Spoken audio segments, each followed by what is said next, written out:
with our offense kind of struggling to find a groove, and he got hot and took over the game.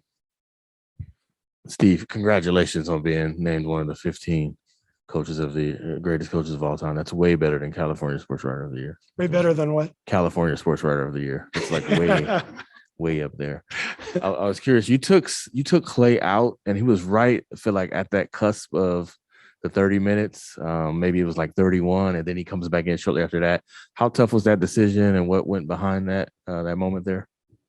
It wasn't a tough decision because we're really committed to keeping him at that 30-minute mark while he's coming back. Big picture in mind, we know we need him for the long haul. So we were going to take him out, and Mike Brown has his rotation mapped out pretty cleanly, and it all worked out well, obviously. But it's been tough. It's great that he's now at the 30-minute mark. It allows us to get to more combinations, but it hasn't been easy trying to figure out when to play him and where, as we've led up to this point. But now we're getting to a point where it's a little bit easier.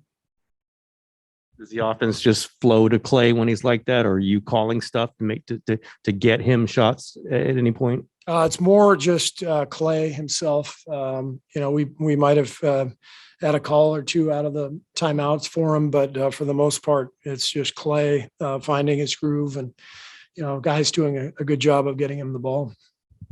Steve, is there a point when you sense the explosion is coming? Like, in other words, 2-3 shots in a row or something? Is there a point when you say, "Okay, look out, here we go"? Yeah, I mean, you can probably feel it too. We've been around Clay for so long. I don't know if it's 2 in a row, 3 in a row, but he just has a look on his face, a bounce in his step, and you can feel it coming. Kind of along those lines, I mean, you were pretty. You explained very well that the feeling when he scored that 37 in the quarter.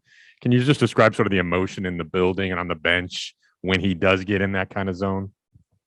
Yeah, it's pretty special because the crowd has seen it so many times, and for it to happen now after that 2.5-year layoff, as much as everyone loved Clay back then, they love him even more now because they know what he's been through. So to see him ignite and to see the crowd getting so into it, his teammates, Clay is he's special. It goes beyond making shots. He brings an electricity to the building that's it's hard to quantify.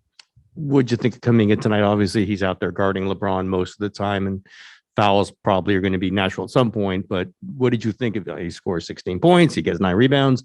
And did you take him out strictly and keep him out strictly because of the foul trouble, or were there strategic reasons to keep him out there in the fourth quarter? I took him out because of the foul trouble. And when LeBron went off the floor, that we decided to take Jonathan out because he was the primary defender on him. And we didn't want him to pick up his 6th before LeBron came back. But by the time LeBron came back, we had committed to putting that small lineup back in. And I just decided to go with all of our shooters, with Jordan and Otto out there with Wiggs and Steph and Clay. So I felt bad. I mean, Jonathan was our best player for the first 3 quarters, and I really wanted to get him back in the game. But it was just kind of the way the game shook out and the way our small lineup played those last 5 minutes. I just rolled with that group. And obviously, when you start him, he's going up against LeBron. I mean, that's just the way that matchup works. Did you see that he rose to the moment knowing how important that assignment was?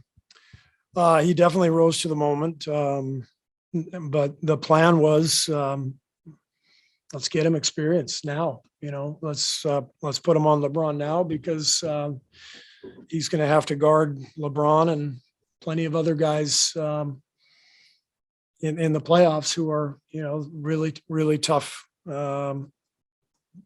jobs, tough covers. So we're just trying to get him all the experience he can get right now. And it's, he's handling it beyond anything I could have expected, even a couple of weeks ago. So his rise this last month has just been brilliant. So just the follow-up is, I guess, knowing you reserve the right to change your mind, he's in the playoff rotation as of now? I reserve the right to determine the playoff rotation when the playoffs begin, but I would expect him to be a part of it. Yeah.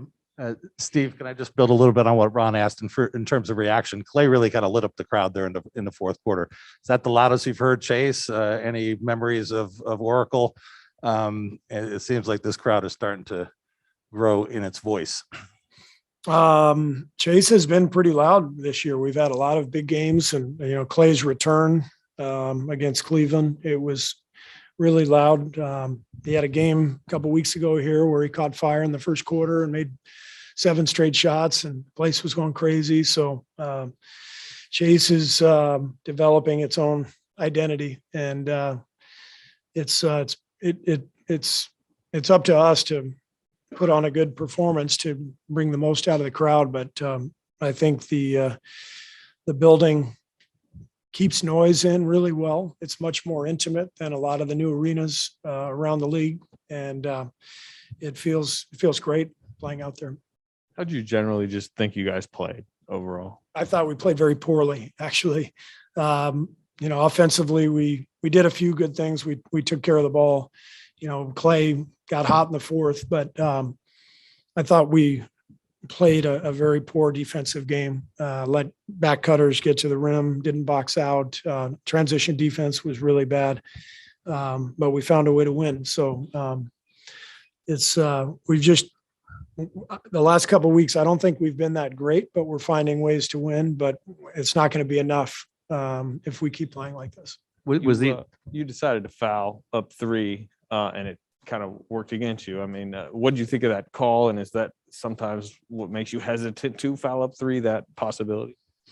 We didn't execute very well. We're going to have to keep practicing that.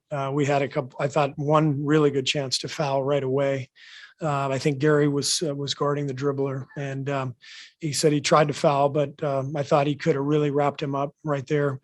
And then I don't know what the rule is on replay, but it's clear that Steph's foul was clearly before the shot, clearly. And so I was very disappointed that didn't go to replay. It seems like we replay everything else out there, and then the most important play of the game we don't review. But I don't know what the rule is. So I'm not even sure if I had my challenge left, if I could have challenged whether it was a 3 or not. So we've got to get better with that. But we survived. We got lucky.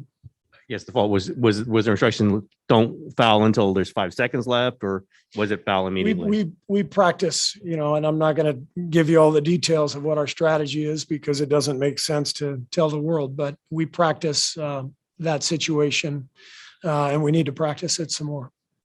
See, Jonathan had 9 rebounds. That's an uptick from recent games.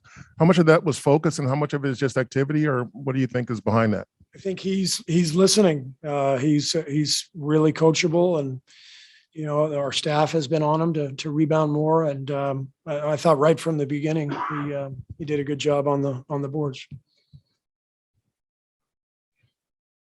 Thanks.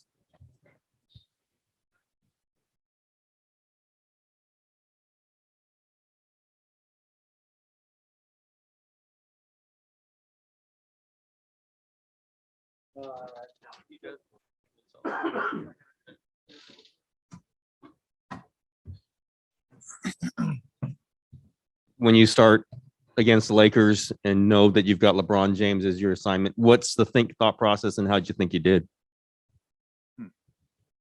I was just excited to play against the Lakers. Growing up, I used to watch them because of Kobe.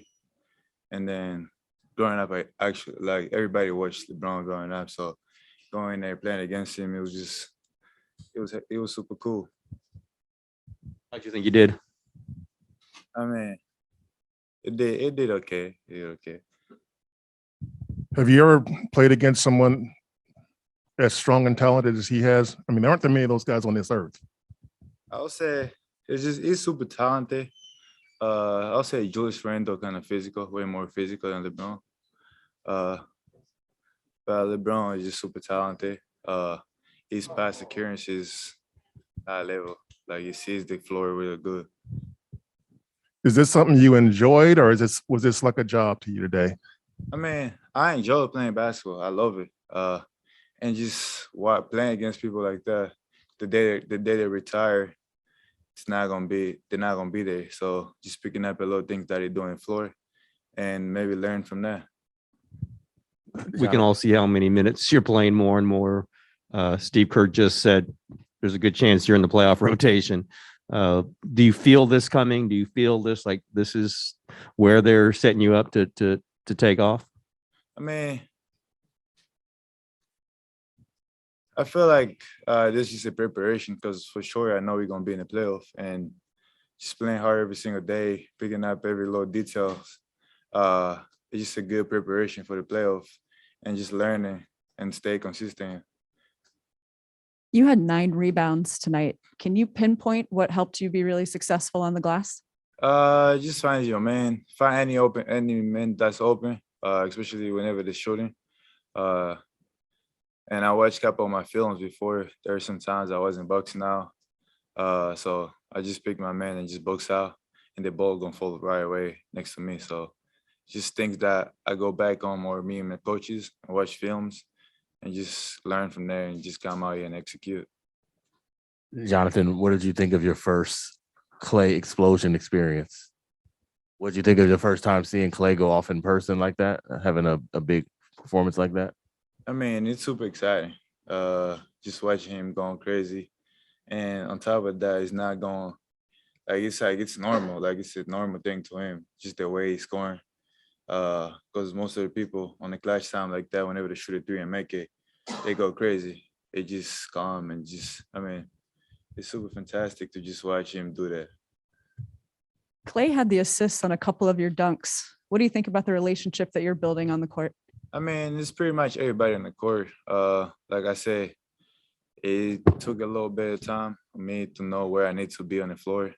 And now that I'm started picking up, I just know where I gotta be and the ball gonna come right to me.